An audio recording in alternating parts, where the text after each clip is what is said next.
Kia ora koutou, he mā tangarapo ara, ko Nell toka wingua. If you haven't already watched the video on how to write successful CVs and job applications, you might like to check that out first. If you've already seen that, then thanks for coming back for another video.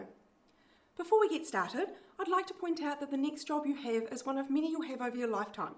So rather than think about what you want to do for your career, consider what you'd like to do next. In this video, I'll talk about the importance of knowing what you want so you can be open to opportunities. You can be focused but flexible, alert and curious. I'll explain a variety of avenues for finding work and how to create an effective job search kete. We'll consider options for creating your own job and the support that's available to you if you choose to take this path. And we'll have a chat about some common potential barriers and overcoming them. I'd like to start by reading a passage from a book. The book's called Love Your Career from the Start by Caroline Sanford and was published in 2020. It goes like this. A great way to describe careers today is to imagine a rock climbing wall. When you stand at the bottom of such a wall and look up, you may identify the goal. It could be to get to the top. But you may need to take a few detours along the way, perhaps sideways or downwards, and you may end up somewhere completely different, which may be just as good, if not better, than the original goal. Along the way, you may have to adapt your plan to what's in front of you. Be flexible and not stick to the one outcome you started out with. You need to be resilient when faced with change or a barrier to achieving your original goal, be agile enough to move up or down or sideways, and be creative in how you navigate your way around.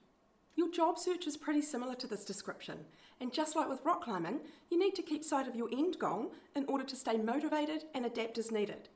Even with the best job search techniques, you'll get rejections, so you need to be flexible, resilient and agile to keep going. The good news is you've had experience with being flexible, resilient and agile as you move through your study at university. The experiences and knowledge you gain throughout your degree make you highly skilled and employable, so there's a lot to be optimistic about. There are two key factors which contribute to a successful career journey. The first one is knowing yourself. What are you good at, but also what do you enjoy doing? You can be really good at something, but not particularly enjoy it. So consider the things you enjoy doing when deciding what skills and abilities you'd like to use in your next career. What motivates you? Understand your values and how you prefer to work. And then you can think about the kind of employers that would value those attributes and the environments in which you might use them. Are there other skills that employers consistently look for that you need to develop? We regularly get asked, what can I do with my degree? But I encourage you to consider how you'd like to use your degree. For example, we could talk to an engineer, a social worker, and an economist. They might all have a similar underlying motivation to contribute to a higher level of wellbeing in society, but they'll make their contribution in different ways. So you can make an impact in a variety of ways with all the different degrees. We often see people applying for a number of opportunities with quite generic applications with little to no success. The more specific you can be about what you want to do and how you want to do it, the more likely it is that you'll focus your job search in that direction and be able to make well-targeted applications. The second key factor that contributes to achieving your career goals is knowing about the opportunities that are available. So knowing what potential career options might exist for someone with your specific set of skills and preferences. Understanding the different job search techniques, becoming confident with networking, and communicating to an employer what you've got to offer are all things I'll cover in this video. So I've mentioned skills already. There are lots of articles online which suggest the top skills that employers are looking for. So do your own research to help you identify what skills you already have and which ones you need to develop. You might find some of the skills on this list which shows the results of a survey completed in 2015. But I encourage you to do some research on what skills might be most desirable in the future. This list is from a Forbes article published in August 2022, which suggests the top 10 skills employers will be looking for in 2030. Given that we're about halfway between 2015 and 2030, you might find a mixture of these two lists as the top 10 for the current labour market. Consider any skills that might be desirable in Aotearoa, but not necessary in other countries. Consider what these skills mean and how they might be demonstrated. For example, there are lots of different roles you can take on as part of a team in order to collaborate, and there are lots of different ways you can demonstrate leadership. Do your own research to learn about the different approaches people can take and to help you figure out your preferred method of contributing. Fortunately, you'll have heaps of opportunities to develop and hone your skills throughout your study or the different jobs you've already had. You'll also have tons of chances to get involved in a variety of activities at university outside of your study to help with your professional and personal development. Consider joining some of the clubs that exist on campus or any of the other many activities on offer. The co-curricular record lists some of these, but ask your tutors and professors if they know about any other opportunities you might be interested in. Now you'll have some evidence to prove that you have those relevant skills when you're marketing yourself to potential employers. We'd love to hear your stories about how you've found work in the past, so post a comment below to let us know. What we observe is that the majority of jobs are found through people you know. In fact, it's often said that around 70% of jobs in New Zealand are found this way. So have a think about how you spend your time when job searching.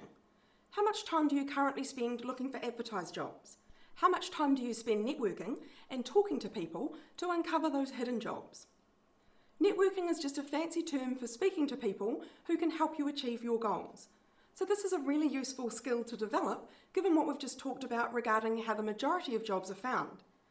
In order to access that 70% of hidden jobs, you need to tap into your current network, starting with the people you already know, and then extending your network to include people who might already be working at a company you're interested in, or who are doing the type of work you'd like to do, or who've studied the same degree as you. There are lots of things you might have in common with people who can offer insight and maybe even point directly to an opportunity that exists right now that would be perfect for you. I'm not sure if you're familiar with the term 6 degrees of separation, but in many parts of the world, you know someone who knows someone who knows someone who knows someone who knows the person who can help you. In New Zealand, however, it's closer to 2 degrees of separation. You can use this to your advantage.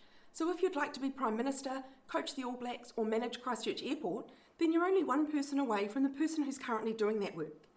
If you can uncover a means to talk to them, you can ask their advice about how to get from where you are now to where they are. So start with the easiest people to talk to, your friends and family. Extend that to people in your local sports club or the other members of student clubs you're part of. Your professors and tutors could have some great connections in the industry, so when you know what you're looking for, ask them if they know someone you can speak to. Think about your online networking presence as well. Do you have a LinkedIn profile? LinkedIn is designed specifically to help you with professional networking, so it's quite different to TikTok and Instagram and quite useful in this space. If you haven't explored LinkedIn yet, then that's a great channel to help you form and keep track of your connections. It also makes you visible online in a professional context so that employers can find you when they're looking for someone with your attributes. You can search for UC alumni to connect with people who are willing to give back to the future of their industry. Join a professional body for the industry you're interested in. Then you'll start getting invited to their member events and meeting people who are already in the industry. Follow up by connecting with them on LinkedIn. This might sound a bit old school, but developing your own business card can still be a really valid approach. We know of a student who developed a business card with a photo and contact details on one side and 3 key skills that related to the work they were interested in on the other side. It was a very effective way of leaving a positive and lasting impression with people they met in various environments. We have heaps of employer information in the Careers Office that you can browse at your convenience to discover employers that you might not otherwise have known existed or to learn more about the ones you've already heard of. Voluntary work enables you to get known in your field, to develop relevant experience and provide evidence of that on your CV. It can clear a path to your dream job, which you might not have had before. And you could consider doing some informational interviews. This is simply a process for talking with people who are doing what you want to do, or hire others that do that, and asking them the questions you can't find the answers to elsewhere. Questions like, where do you see opportunities for people to enter this sector right now? What gaps need to be filled? What's the best way to find out about jobs in this field? What do you think are the biggest opportunities and challenges this industry faces in the next 10 years? You can learn more about informational interviews using the links in the description below. Once you've developed your knowledge about the kind of roles that you want to apply for and the organisations that you're interested in, then the next step is to approach employers directly. This might make you feel uncomfortable now, but once you know what kind of opportunities you want to apply for, what employers are looking for, and you've built some confidence by practicing networking and informational interviews, you'll find the direct approach a bit easier. A lot of people feel nervous about this step because they don't know if their contact will be well received or if it's culturally appropriate. In some countries, approaching people like this is entirely unacceptable. In Aotearoa, most people are happy to help others. They'll also likely take it as a compliment that you think they've achieved the kind of success that you aspire to. If you do come across someone who is unwilling to help, it's usually for a valid reason. Maintain your friendly and professional demeanour, ask if they can recommend someone else who you could speak to, and thank them for their time. If they or other staff from the same company are being unfriendly or rude, what might that tell you about the work culture of that environment? Is this somewhere that you would succeed and thrive? You might choose to cross them off your list, but don't rule them out indefinitely. Workplace cultures can change over time, so you might like to revisit them as a potential employer in the future. There are 3 ways that you could connect with employers: email, phone, or in person. Email is the least effective because they can press delete and it's gone. And yet that's what most people do because it's easiest for us. If you do send an email, always follow up with a phone call after a couple of days to show that you are genuinely interested. They might ask you to resend the email and take the time to read it now that they've spoken to you. If you're confident enough, just go straight to the phone call. It takes about 10 seconds to politely end an unexpected phone call, so you've got 10 seconds to make a good impression. Come up with an interesting elevator pitch to get their attention. Be friendly, introduce yourself, and let them know why you're calling. For example, kia ora, my name's Nell. I'm in my 2nd year of a criminal justice degree at the University of Canterbury. I'm beginning to look for work opportunities that will allow me to support the children of prisoners. I've discovered that you oversee a program in this space, and I'd like to talk about potential opportunities to contribute. Is now a good time? Ideally, it's best if you can talk face-to-face, but a phone call can be a great alternative and might offer a means to organising a face-to-face meeting. Accurate targeting is critical, so research employers to find out as much as you can about them. What do they do? How do they do it? Do they do it well? Who do they do it with? What skills will be most important to them? And ideally, find out the name of the most appropriate person to speak with so that you can contact them directly. You might need to make some phone calls to find that out, or someone in your current network might know that person. Knowing what you have to offer comes into play here, because you're not asking for a favour. So it's not, please may I have a job, rather it's, here's what I have to offer you, do you need that? So it's just like any other sales rep going into their organisation, offering a product, except in this case you're the product. They're getting something out of it that they already need or might need in the future. These logos represent different spaces where you might find jobs advertised. The links are all listed in the description below. NZ Uni Talent is a jobs board where employers post jobs looking specifically for students and graduates. So it's a great place for you to be looking because you're not competing on the open market with people who might have 10 years experience. Leading up to the summer break, there'll be some opportunities that don't require a degree, but most of the time the vacancies relate to degrees that are offered here at UC. Any vacancies that require degrees not offered at UC are not included. There's heaps of jobs boards online, but you might like to get familiar with Indeed. It's a meta search engine which searches most of the other jobs databases. You can also find industry-specific jobs boards like jobs.govt.nz for government jobs or the Education Gazette for teaching jobs. I've talked about LinkedIn, but I'll add that it also has a jobs database. The algorithm will suggest jobs to you based on your profile, and like social media apps, you can train the algorithm to make more suitable suggestions. There are also some groups on Facebook where you can look for suitable opportunities. I mentioned professional bodies earlier, but if you're not familiar with the concept of professional bodies, they're organisations that oversee the integrity of industries or parts of industries. For example, me and some of my hoa mahi are members of the Career Development Association of New Zealand. To obtain that membership, we agree to adhere to a code of ethics, protecting the privacy of our clients and maintaining our own professionalism by consistently engaging in professional development to keep up to date with the most current trends and best practices for careers professionals in Aotearoa. So most industries will have at least one professional body that maintains the ethics of that field. HRNZ and Engineering New Zealand are a couple of examples. You can find a list of professional bodies for your area of interest by clicking on the careers brochures link in the description below. If you're particularly interested in working for anyone from the Canterbury Museum to Netflix and anything in between, check their website. Most companies these days have a careers section where they list current vacancies. If you can't find any on their main website, a simple Google search like jobs at Netflix will usually get you to the right place.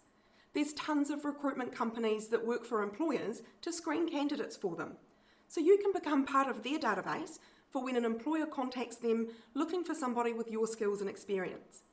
It's important to note that I said they work for employers. That's how they make their money. So you have to do a bit of work to build a relationship with them and be clear about the types of opportunities you're looking for and what you've got to offer. Let them get to know you a little bit so they can express your personality to the employer.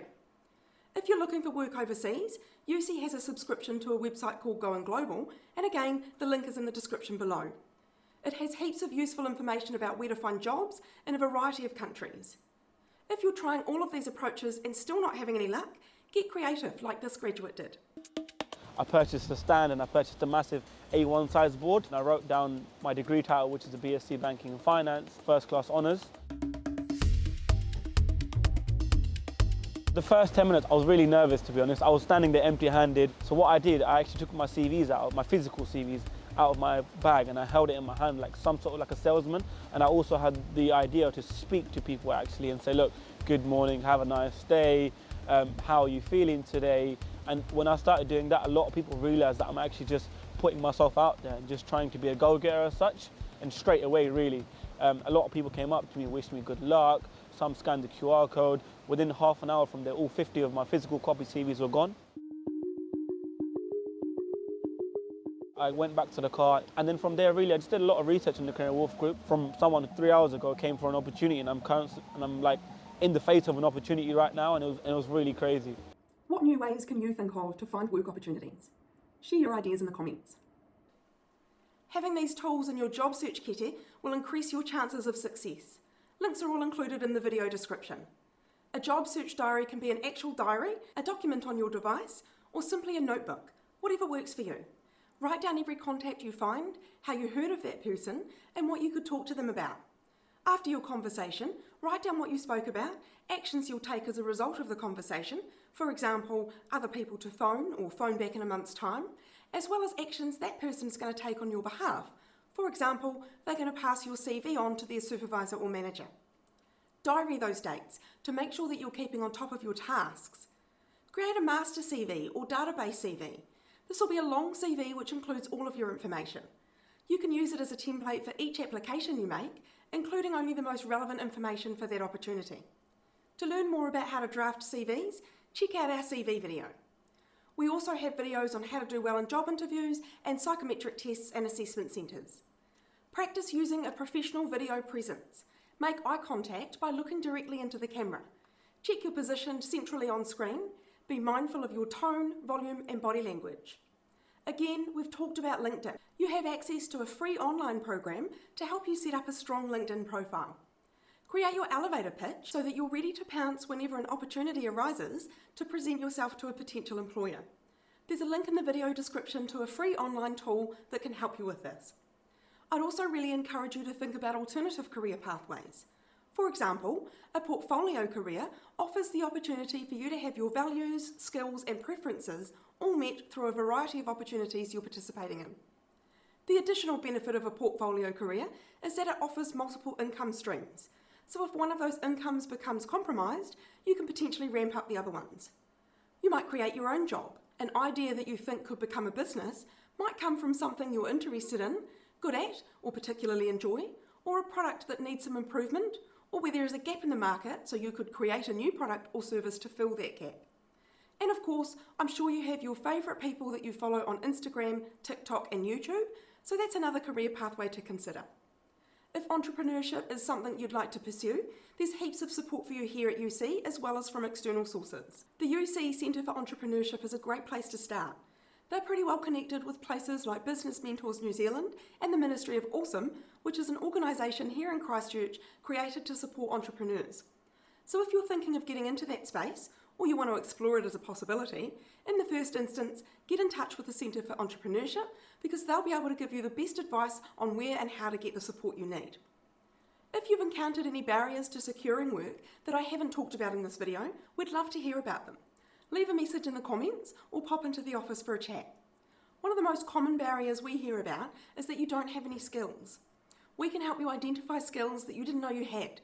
Book an appointment or give it a go on your own using the online Workplace Tools program. You can find links for both of these options in the description below. Look for evidence of when you've used these skills in your study, previous jobs, or even during interactions with your friends and family. Research the skills that employers look for and be sure you're clear on what those skills even mean. Then you can confidently reflect on times you've used that skill in the past or look for opportunities to develop in that space. Sometimes a lack of experience can hold you back. Firstly, what qualifies as experience? The answer is everything, but experience is only meaningful if it provides evidence of previous success. Just because someone's worked at a company for a long time doesn't mean they've done their job well. Equally, just because you don't have any experience in an industry doesn't mean you don't have the necessary skills, knowledge and characteristics to succeed and thrive. You might have experience at cultivating relationships with the people in your whānau from different generations, or experience with needing to be adaptable, flexible and resourceful while on your OE or moving to Aotearoa to study. Work experience from overseas, experience helping out at your local gym or church. Again, we can help you identify experience you didn't know you had and help you find value in it, so feel free to book an appointment. Check out our YouTube playlist called What Employers Look For in Candidates to hear directly from employers. How many of those employers emphasised experience as the most important thing they're looking for? Are there other criteria that might be equally or more important? Many of the degrees at UC will provide opportunities to get some experience through projects, assignments and field trips.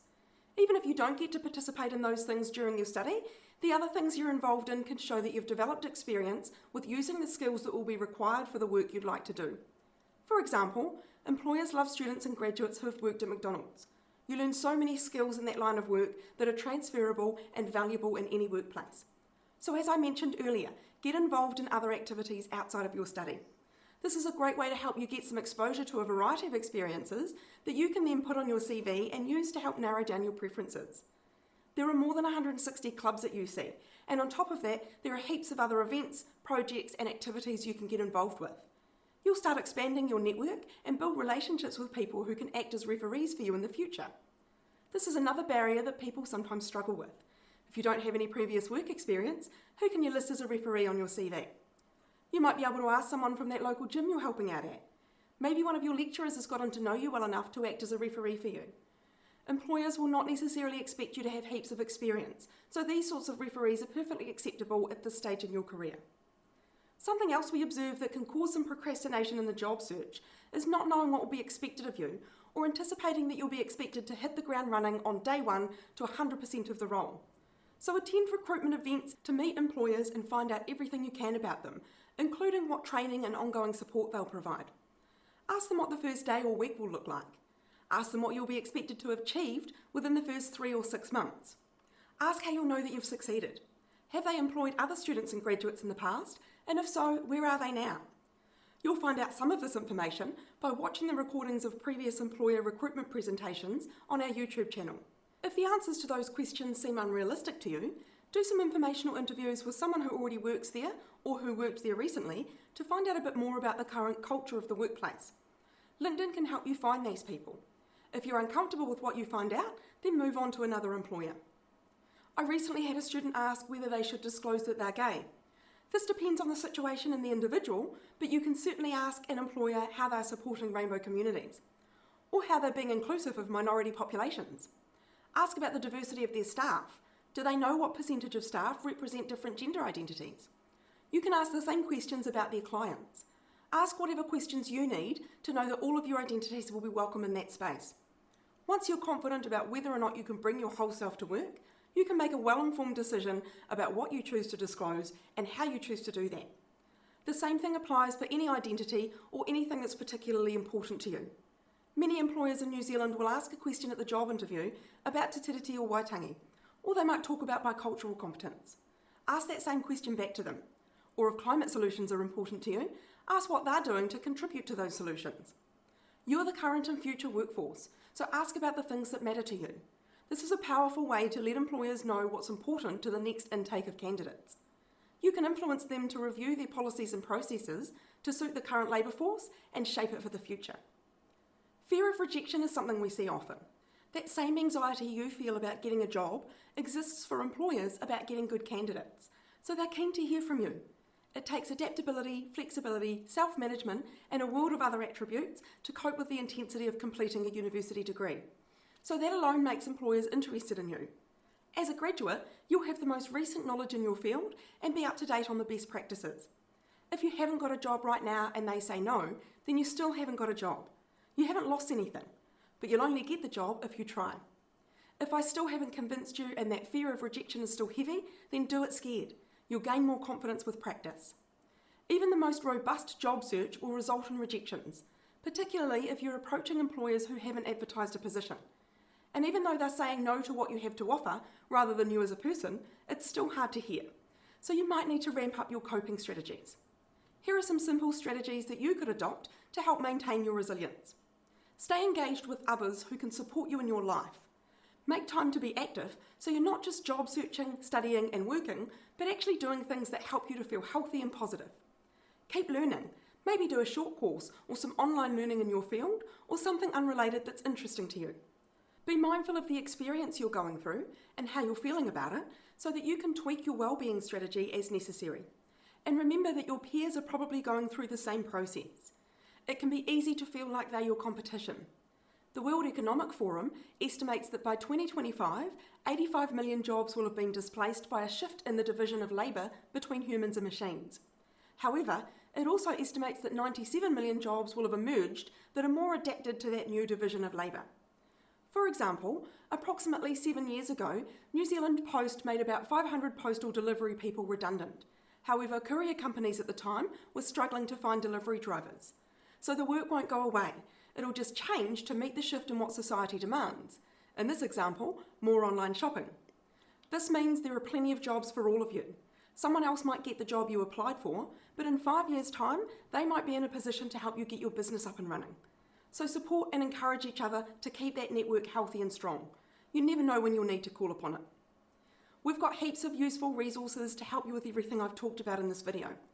You can collect a copy of your guide to job hunting from the office or access it online. We have a heap of employer information in the office to help you learn about different companies and the graduate positions, internships and summer opportunities they offer. If you found the video helpful, give us a like and share it with someone else who might need it.